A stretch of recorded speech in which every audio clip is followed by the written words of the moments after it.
교과학습의 내용을 심화 발전시키기 위해서 관련된 분야의 서적을 읽어라. 교양도서일까요? 아니면 심화도서나 전문서적일까요?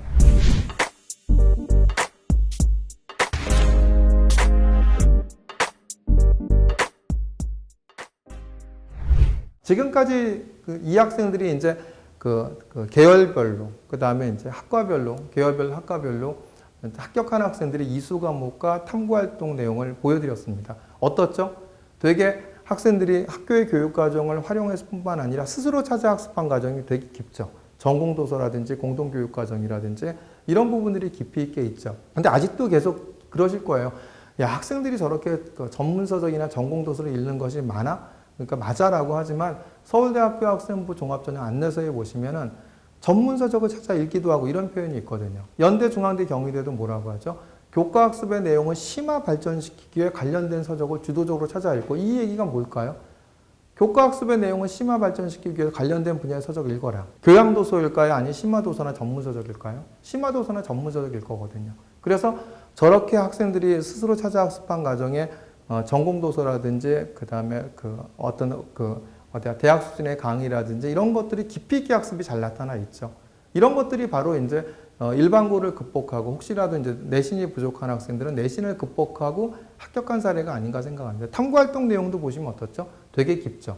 이런 것들이 바로 어디냐면 아까 첫 번째 거, 학생의 선택 교과와 그 다음에 진로를 위한, 전공을 위한 학습 경험, 이런 부분들이 바로 합격한 학생들의 더 특징이 아닌가 생각이 들거든요. 그럼 두 번째로 이제 그러면은 이제 제일 중요한 게 이거겠죠. 그러면 서울대 입학전형 개선 방안을 적용한 합격자 학생부 분석에서 제가 문제 해결력과 창의력에 대해서 한번 설명을 드릴까 합니다. 이것이 가장 큰 핵심이 아닌가 생각하거든요. 근데 이렇게 문제 해결력과 창의력을 모든 학생부에서 100% 모든 것을 이렇게 나타낼 수는 없습니다.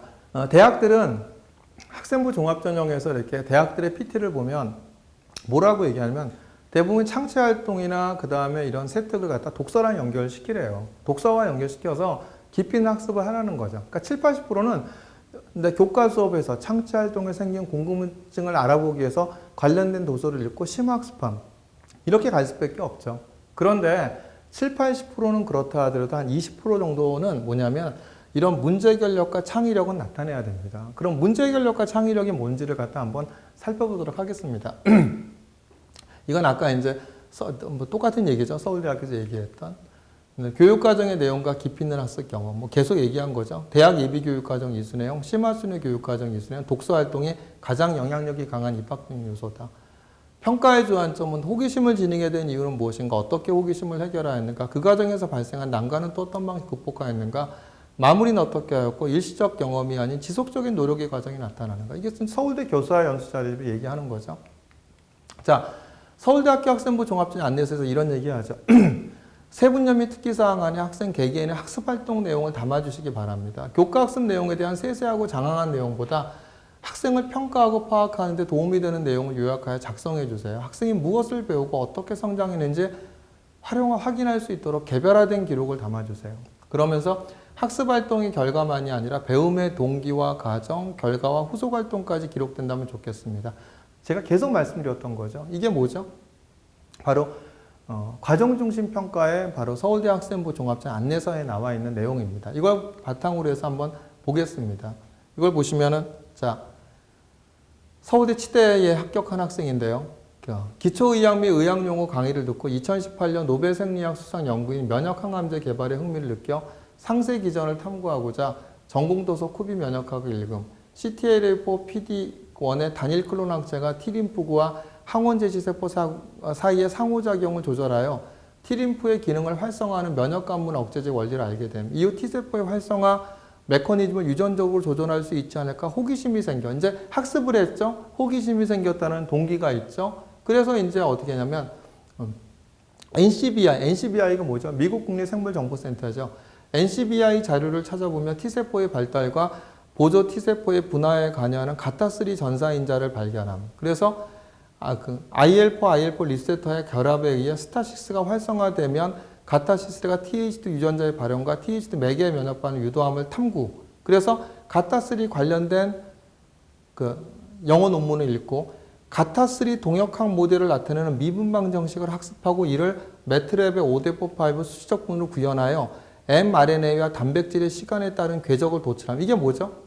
내가 여기서 호기심이 생겨 NCBI 자료를 찾아본 다음에 가타3 전사인자를 발견했고 가타3 전사인자를 갖다 관련된 영어 논문을 읽으면서 이걸 바탕으로 가타3 동역한 모델을 낳는 미분 방정 학습한 후 이걸 갖다 단백질의 시간에 따른 궤적을 갖다 도출했다는 이런 내용들이 나와요. 이게 바로 이제 궁금증, 문제 결력인 거죠. 하다가 궁금증이 생겨서 계속 어떤 이런 해결해 나가는 과정에 대한 문제는 단순 심화 학습이 아니죠. 이를 통해 스타6 자극 발생 이후 가타3 전사인자가 활성화되는 기전을 확인함. 수학적 모델을 구현하는 과정에서 면역세포 활성화에 대한 분자생물학적 이해를 강화. 이런 내용이 있죠. 이런 것들이 바로 뭐냐면 학습에서 그친 것이 아니라 내가 궁금증을 갖고 궁금증을 해결해 나가는 과정. 그래서 이런 이제 바로 해결해 나가는 과정을 통해서 이런 이제 mRNA와 단백질 시간에 따른 궤적을 도출함. 이런 내용이 있다는 것에 대한 것을 보실 필요가 있죠. 이것도 보세요. 중요한데요. 이 친구는 서울대, 연대, 고대, 의대에 모두 합격한 학생이죠. 여기 보시면 이제 뭐죠? 자, 스포츠 상해를 수학적으로 모델링 할 수 있는가에 대한 의문을 보임. 동기가 있죠? 그런 다음에 어떻게 됐죠? 플라나리의 안점 형성 여부를 통해 재생 정도를 규정한 뒤 SLES, HPA 등의 계면 활성제 농도를 조절하며 재생능을 계산하는 실험을 수행함. 개체군 동태의 수리 모델링 입문을 읽고 로테가 볼테라의 상호작용을 적용한 로지스틱 모형을 통해 개체군의 증식 모델을 만든 뒤 단순 심화 학습이 아니죠. 증식 모델을 갖다 학생이 책을 읽고 만들었죠. 그 다음에 실험을 통해 측정한 개체군의 재생 속도와 비교하죠. 비교하여 결과의 신뢰성을 보여줌. 그래서 근육 조직의 형상에 영향을 미치는 유전자인 MIOD와 NKX1원이 플라나리아 재생능과 연관이 있음을 토대로 관련 자료를 분석하여 플라나리아 재생과 근육 손상 목구 메커니즘과 유사성을 제시한. 이게 뭐냐면 단순 학습이 아니죠.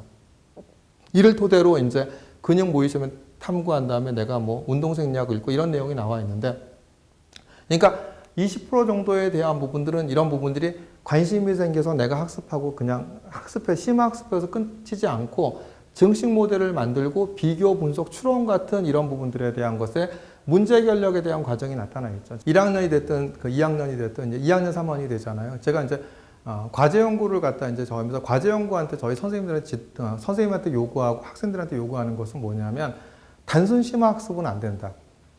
교과 간 연계의 통합적 사고력과 비교, 분석, 추론의 창의적 관점이 나타나는 학업 역량을 나타내는 이런 부분들을 갖다 탐구 주제로 하라고 제가 계속 요구를 하고 있거든요. 그러니까 그런 것들이 바로 이런 것들인 겁니다. 그래서 반드시 내 학생부의 20% 정도에 대한 것은 궁금증이 생겨서 책 읽고 뭐 강의 듣고 뭐 탐구해서 내가 알게 되었고 깨닫게 돼. 이걸로 끝나서는 안 된다는 거예요. 20% 정도는 뭐냐면 비교, 분석, 추론. 그렇죠? 이런 창의적 관점에 대한 학업 역량이 반드시 나타내야 됩니다. 또 보세요. 의대에서 보시면 수업 시간에 제2형 당뇨병을 접하여 원인과 치료법에 관심을 갖고 당뇨 코드를 읽고 질환의 특징을 알게 되며 1학기에 수행한 대사성 질환의 탐구를 확장하여 T2DM을 주제로 탐구함. 당뇨병이 대물림된다는 연구 논문을 직접 번역하여 다양한 유전자들의 CpG 메틸레이션을 통해 T2DM이 후성 유전학적으로 조절됨을 알게 됩니다. 특히 급성운동이 프로모터의 저메티라를 유도하고 골격근에서 유전자와의 발현을 조절한다는 연구를 보고 적절한 운동과 T2DM의 발병 사이의 역학관계를 규명하고자 함. 이게 이제 동기죠. 동기를 굉장히 깊게 학습과정과 함께 동기를 깊게 썼죠. 그런 다음에 여기서 뭐가 나오죠? 고급 수학 시간에 학습한 마르코프 행렬과 추이도표, 고유가, 고유벡터 등의 개념을 활용하여 당뇨병의 인구를 측정하는 일반화된 식을 설계한 뒤 뭐가 나오죠? 규명하고자 해서 설계했다라는 얘기가 나오죠. 그죠? 그러니까 단순 심화 학습이 아니잖아요. 그런 다음에 당뇨병의 특성을 고려한 SIS 모델을 통해 이를 확증하고자 함. 그러나 감염률과 회복률을 나타낸 상수를 규정할 수 없어 탐구 방향을 바꿔 문헌조사를 통해 당뇨병의 운동 생리학적 기전에 따른 올바른 운동요법과 관련된 영어 논문을 읽고 등등등 이렇게 나가 있죠. 여기 보시면 단순 학습이 아니죠. 어떻게 했죠? 규명하고자 일반화된 식을 설계했고 그 다음에 이제 확증하고자 하면서 이제 이렇게 했는데 하다가 어려움에 부딪혔죠. 감염률과 회복률이 나타나는 상수를 규정할 수 없어. 그래서 탐구 방향을 바꿔 이렇게 했다는 내용을 나타나는 거죠. 이런 학생부에 대한 것이 바로 문제 결력과 창의력이 아닌가 생각이 듭니다. 요번에 이제 의대가 아니라 이제 한번 보시면은 자, 이제 서울대 경영 이렇게 합격한 학생을 보면 이제 위에 거는 이제 되게 학습 과정입니다. 보세요. 심학습한 과정인데 주제 선택 활동에서 곡선의 극소 또는 극대점의 미분 계수가 0이 되는 원리를 학습하고 도서 미적분으로 바라본 하루와 기하학 입문 및 실습 강의를 통해 그레디언트 벡터 라그증수 승수법의 활용에 대해 탐구한 다변수 함수의 극한을 기하학적으로 이해하고 미분을 이용한 한계 분석이 사회현상과 관찰 데이터를 입체적으로 표현하는 데 유용함을 인식하는 계기가 이건 이제 심학습한 과정이에요. 서울대 경영을 합격하나 서울대 경영, 연대 경영, 고대 경영 나 모두 붙은 아이죠. 근데 이제 밑에 걸 보세요. 수요 독서 토론, 인간의 경제학을 읽고 합리적 기대와 적응적 기대가 기대부의 투자 효용 함수에 미치는 영향에 관심을 가진 동기가 나와 있죠. 가계와 기업의 투자 의사 결정을 분석하는 과정에서 자료, 행동경제학이 금융정책에 주는 시사점을 읽고 기대 수익률과 주식 베타를 축으로 좌표 평면을 나타내보며 리스크 프리미엄과 확실성 증가를 표현함. 다양한 유가증권이 결합된 포트폴리오의 특성을 바탕으로 휴리스틱이 발생할 가능성을 인지하여 미국의 퇴직연금 정책과 영국의 연금 정책을 중심으로 행동경제학이 정책에 적용되는 원리를 분석하고 집합투자기구 또한 행동 편향적일 수 있다는 점에 문제의식을 가지고 금융기관의 행동 편향에 관한 학술자료를 번역해 준칙 재정의 중요성을 학습함. 여기서 뭐가 있죠? 다 비교, 분석, 그죠? 추론 등의 이런 학생 문제 결력과 창의력이 잘 나타나 있죠. 자, 이 학생도 한번 보세요. 이 학생도 보면은 이제 서울대 경영과 이제 성균관대 글로벌 경영대 일반고 학생이거든요. 한번 보시면 자, 실용경제 교과에서 합리적 투자 의사결정을 학습하고 유가증권 시장에서 확률과 통계의 개념이 어떻게 활용되는지 실제 종목으로 분석함. 도서 주식은 어떻게 움직이는가를 읽고 종목 변동성을 측정하는 베타의 개념을 학습함. 금융증권 사이트에서 5개년도 시장 수익률과 S전자의 종목 수익률을 추출하고 엑셀을 활용하여 종가 기준으로 자료를 정리한 뒤 각각을 XY축으로 하는 단순회귀 분석을 통해 1.08의 베타를 직접 산출해봄. 또한 시계열별 시장 수익률과 종목 수익률의 분포도, 산포도와 추세선을 도출하여 주식의 민감도를 차트로 나타냄. 이후 2020년 기준 저축은행의 1년 만기 정기예금 평균 금리인 1.76%를 무위험 이자율로 코로나로 인한 한국은행의 경제 전망이 마이너스 0.2%를 시장 포트폴리오 기대 수익률로 가정해 H자동차의 기대 수익률을 구하고 베타를 이용한 주식 가격의 가소가대 평가를 파악함. 기업의 위험을 측정하는 분산과 베타 등은 실제 유가증권 시장에서 수학적 개념을 적용한 도구로 투자 결정에 도움받을 수 있다는 사실을 깨닫고 진로와 관련해 투자 시장의 효율성을 확보하기 위해서는 투명한 경영 공시와 상품에 대한 리스크 측정의 중요함을 학습함. 뭐 이후 러시아 뭐 이렇게 등등이 나와 있죠. 근데 어떻죠? 이게 학생이 단순 학습이 아니죠. 학습한 것을 바탕으로 비교, 분석, 추론해. 그죠? 이런 이제 탐구 과정이 잘 나타나 있는 학생부가 아닌가 생각이 들고요. 이런 부분들을 갖다 반드시 이제 전체 학생부의 한 20% 정도가 나타내야 되지 않나 이렇게 생각이 듭니다. 그죠? 또 이제 여기도 이제 보시면은 여기서는 이제 뭐가 있냐면 자, 교과 수업에서 기업의 사회적 책임과 그 구조를 학습하고 최근 ESG 학습 중 거버넌스에 대한 현실 가능성과 예상되는 다른 사회적 문제와 함께 비판적으로 검토하기 위해 한국 기업의 지배구조 규제에 관심을 가지게 되어 탐구를 진행함. 법령 제공 사이트에서 제공하는 상법의 조문증 406조를 찾아 다중대표소송 도입과 소수주주권 강화를 골자하는 상법 개정안을 읽음. 해당 법원이 기업 지배구조 및 경제에 미칠 영향과 이해관계 간의 상반된 견해를 분석하기 위해 뭐가 있죠? 학습이 아니라 분석하기 위해 2020년 개정 상법상 도입된 다중대표 소송에 관한 검토하는 자료를 탐독함. 독해 과정에서 이제 이런 내용이 있죠. 아까 어려움을 이겨내는 독해 과정에서 생소한 법률 용어로 인해 어려움을 겪었으나 향후 경영학을 전공하는 데 있어 회사법과 상법 분야의 지식도 필수적이라 생각하여 도서 자본시장법 강의를 읽고 집중투표제, 사회이사, 주주대표 소송 등을 함께 학습해 탐구를 이어감. 다중대표 소송 시 지분 요건과 50% 미만의 지분으로 실질적 지배 관계를 형성하는 경우 등 관련 쟁점을 파악함. 아울러 감사위원 분리선의 취지는 지배구조를 견제하기 위한 위험이지만 그 소수주주 요건에 해당하는 해외 기업이 경영권을 공격하거나 이를 방어하는 데 자본 유출의 심각함을 근거로 해결 방안을 제안함. 이런 뭐가 있죠? 내가 학습한 것을 바탕으로 본인만의 관점의 해결 방안을 제안한 이런 내용들에 대한 것이 탐구 활동으로 나타나 있죠. 그렇죠? 이런 부분들을 갖다 이제 중점적으로 보셔야 되지 않을까 생각이 들고요. 여기는 이제 서울대 기계공학과하고 이제 합격한 학생인데요. 요 밑에 거 보시면 이런 내용이 있죠. 자, 책을 읽는 과정에서 자연현상이나 사회현상 중에는 확률 밀도 함수가 종 모양의 곡선에 가깝게 나타나는 경우가 많다는 것을 알게 된. 그런데 왜 종 모양이 많이 나오는가에 대해서는 정확하게 기술되지 않아 이에 대해 탐구하게 됩니다. 동기가 이렇게 구체적이죠. 그 다음에 이제 구체적이면서 창의적이잖아요. 그래서 전기분포와 관련된 수학적 정리를 탐색하던 중 중심극한 정리를 접하고 파이썬을 통해 특정한 확률 분포를 따르는 변수의 평균이 보이는 확률 분포를 시뮬레이션으로 도출함. 이 과정에서 균일 분포, 베르누이 확률 분포, 더 나아가 로그 함수를 따르는 확률 분포에 대해서 n의 증가에 따라 표본 평균값 분포가 정규 분포 형태로 수렴함을 확인함. 또한 그 분포를 표준화해 표준 정규 분포 그래프의 수치와 비교함으로써 CLT의 일반적 경향성을 정량적으로도 확인함. 어떻죠? 단순 학습이 아니잖아. 이 친구가 이제 서울대 기계공학 연대 컴퓨터과학 학교 일반고학생이거든요. 어떻죠? 굉장히 이렇게 궁금증을 갖고 문제 해결을 나타내는 문제 해결력에 대한 과정이 잘 나타나 있죠. 자, 그 다음에 이제 보면은, 자, 여기도 한번 보세요. 서울대 기계공학 합격한 학생인데, 자, 물리학원에서 열기관에 대해 배우면서 카르노 기관이 연력학 제2법칙에 따라 고온 여론에서 흡수한 열을 가장 많이 일로 바꿀 수 있음을 이해했으나, 실제 기체가 이상 기체와 크게 다르지 않음에도 공학자들이 준 카르노 기관을 설계하지 않는 이유에 의문을 가진 동기가 이렇게 창의적이죠. 그래서 도서 연력학을 읽고 등원 팽창과 그 등원 수축의 가역 열전도 과정에 시간이 무한히 많이 걸림을 알게 됨. 열기관 문제를 무엇을 최대로 할 것인가의 수학 문제로 생각하고 열 물리학에서 이론적 배경을 익힌 다음 관련 학술자를 참조해 두 등원 과정에서 열원과 작동 물질의 온도 차이 XY 이변수 함수로 나타내는 일률 표현을 유도함. T가 고온 열원과 저온 열원의 온도 차이일 때 P가 0 이상인 영역 내부에서 미분으로 최대값을 찾고자 함. 이변수 함수의 편미분 문제 때문에 어려움을 겪었으나 주어진 함수가 대칭적으로 보이는 변수 변환을 할 수 있음을 깨달아 거울 대칭선 위에 일변수 함수 문제를 풀어서 해를 구하는 방법을 발표함. 어떻죠? 되게 이렇게 학생에 대한 부분이 학습한 걸 바탕으로 본인만의 바탕으로 해서 문제 해결력과 창의력을 나타내는 학생부가 아닌가 생각이 듭니다.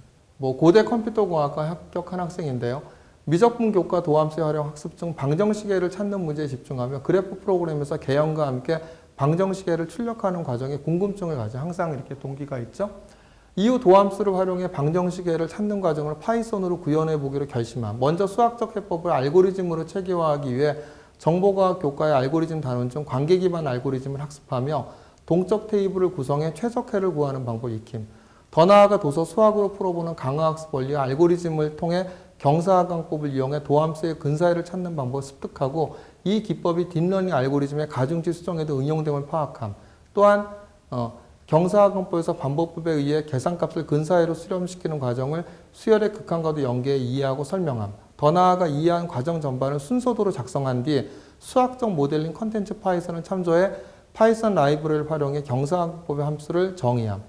또한 계산값이 점차 최적화로 수렴하는 과정을 라이브러리 함수를 응용해 참전도로 표현함. 그러니까 내가 학습한 과정을 갖다 이렇게 다양한 그래프라든지 이런 부분들을 순서도로 작성한 이런 과정들에 대한 것들이 후속 활동이 잘 나타나 있죠. 그러니까 이런 부분들이 이제 학생들의 창의성을 나타내지 않냐 보여지고요. 이거 한번 보세요. 또 이제 심화영어 독해인데 이건 이 친구는 서울대 의료학과에 들어간 학생인데요. 앤드류 마스와 히스토리 오브 더 월드를 통해 세계사에서 중대한 사건과 역사적 인물들에 대해 학습하고 국제관계, 특히 미국 정치에 관심이 생김. 브렉시트 앤 트럼프 기사를 바탕으로 브렉시트가 세계 경제에 미치는 영향을 공부함. 미국이 사우디아라비아와 유가 경쟁을 하며 경제가 악화된 상황을 분석하고 브렉시트로 인해 달러의 가치가 절상되면서 미국 경제에 미치는 무역과 금융에 끼치는 영향을 정리함. 관련 도서 5일의 공포와 더 서드 인더스트리얼 레볼루션을 참고하며 과거 오펙과 신자유주의, 히토리와 중미 경산주의 불균형, 셰일 오일과 환율 전쟁의 관계성을 탐구하고 신재생 에너지와 3차 산업혁명을 연결적 분석한 내용을 석유를 중심으로 본 자원과 글로벌 경제 변화의 관계북을 작성함.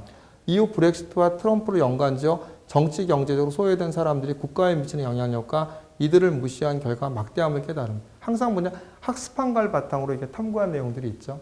음운의 변동 단원에서 현대 국어의 모음 체계를 배우며 단모음 체계상의 원순 저모음이 존재하지 않는다는 사실에 흥미를 느껴 언어학 특강을 듣고 읽고 이 공백을 생성 언어학적으로 분석할 수 있는 방법을 학습함. 현대 국어의 의문 현상들을 찾아 관찰하고 영어, 일본어를 비롯한 여타 언어들의 단모음 체계와의 비교를 통해 자신만의 관점으로 현상을 해석하여 현대 국어 원순 저모음의 부재에 대한 생성 언어학적 분석이라는 보고서를 작성. 굉장히 짧은 글이지만, 그러니까 이제 짧은 글이지만 어떻죠? 이런 부분들에 대해서 내가 학습한 내용을 바탕으로 해서 내가 분석한 내용의 어떤 문제 결력을 나타내는 이런 학생부를 갖다 구성할 수 있다는 걸 보여주기 위해서 경찰행정학과에 합격한 학생의 이제 학생부였는데 이 친구 내신이 굉장히 부족했거든요.